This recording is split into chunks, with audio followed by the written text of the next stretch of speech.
got to use a Chevy stick to hold the hood open. It almost bit me yesterday. I bumped it out of the way and the hood came down and mashed my arm between the hood and the fender. And needless to say, it didn't feel too spiffy and my arm swelled up like a basketball. So hopefully I'll survive. I did go ahead and buy a hat for the carburetor. See if we can get that on there somehow, some way. Find the stud,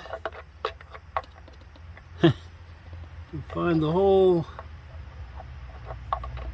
Look at that, there we go. So we got a nice little hat put on the carburetor to keep stuff from going down in there.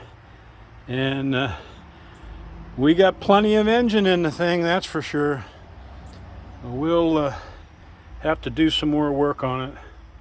One of the things we've got to do is cut this top radiator hose and put a filter inside that top radiator hose to trap any rust particles that come loose in the engine when we fire it up, because they will instantly plug up our spiffy Griffin radiator.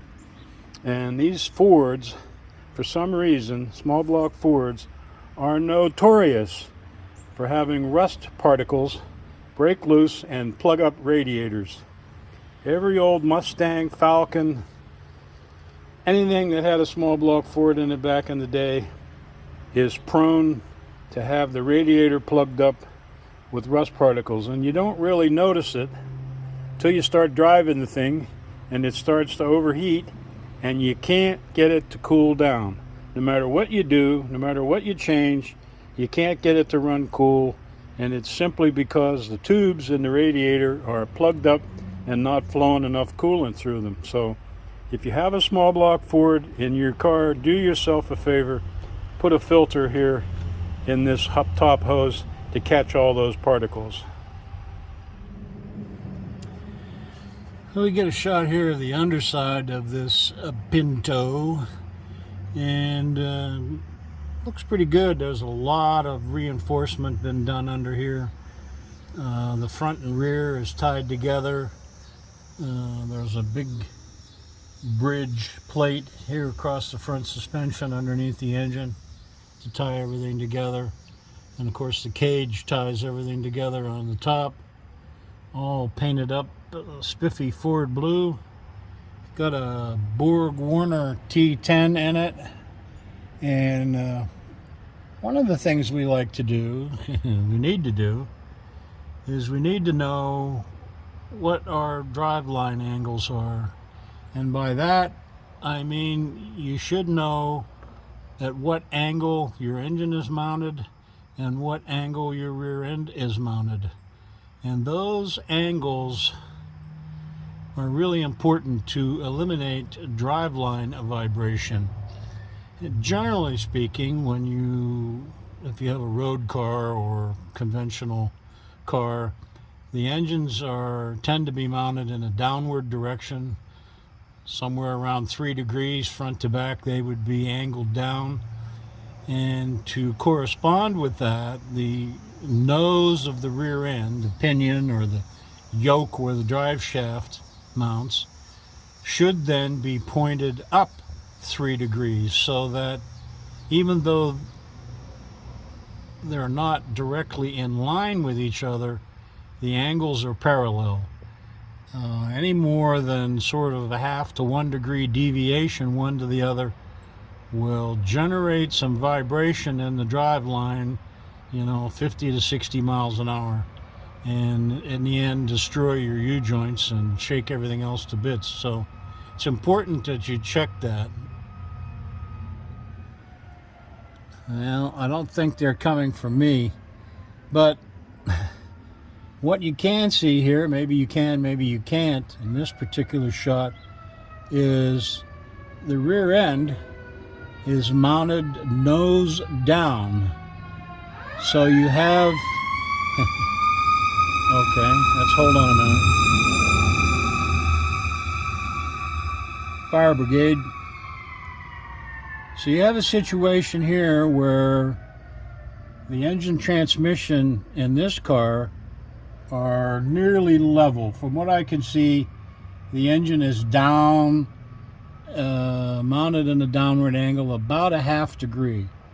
And we measured the rear end the other day by putting our angle finder on the yoke, and the rear end is pointed down about 6 degrees. And if you're going to drive this vehicle on the street, that's not too spiffy.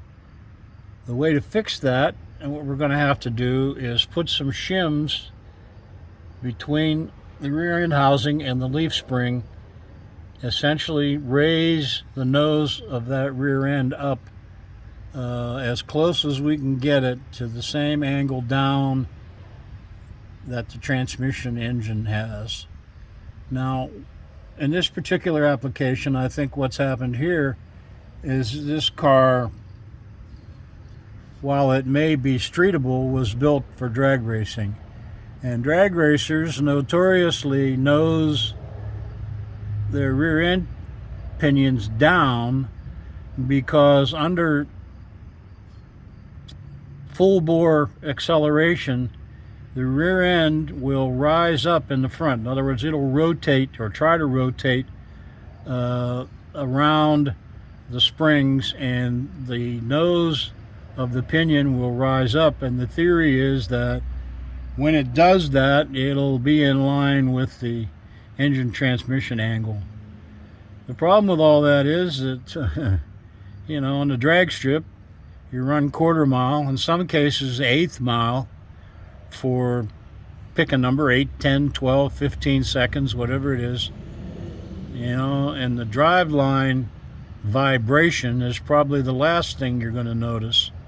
But if you're going to drive this thing on the street, especially with any kind of a steep rear gear in it, your drive shaft's going to be spinning at a pretty good clip, and you will find a vibration. So if you're going to drive on the street, you got to set it up one way, and if you're going to just be drag strip only, then go for it. But you know, for the occasional pass down the drag strip, set it up like the street.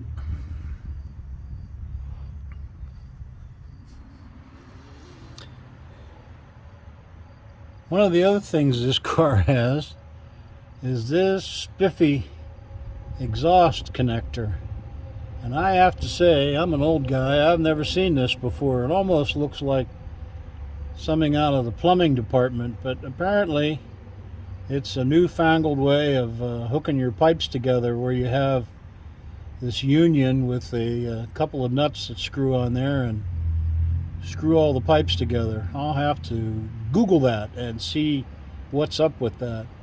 It also has these double throw-me-down super trap noise eliminators, if you want to call it that. I don't particularly like them, so we'll see what happens there. One thing I don't like on this setup, and you know, people build cars, they do things their own way. The engine in this car is solid mounted, front and rear. And I'm not particularly keen on this solid rear transmission mount. You got the engine mounted front and rear. Everything is solid, and things start twisting around, something's going to break somewhere. And I personally would rather have a little movement in this rear mount to compensate for that. So I think I'll be taking this rear mount out and replacing it with some type of OEM original rubber mount.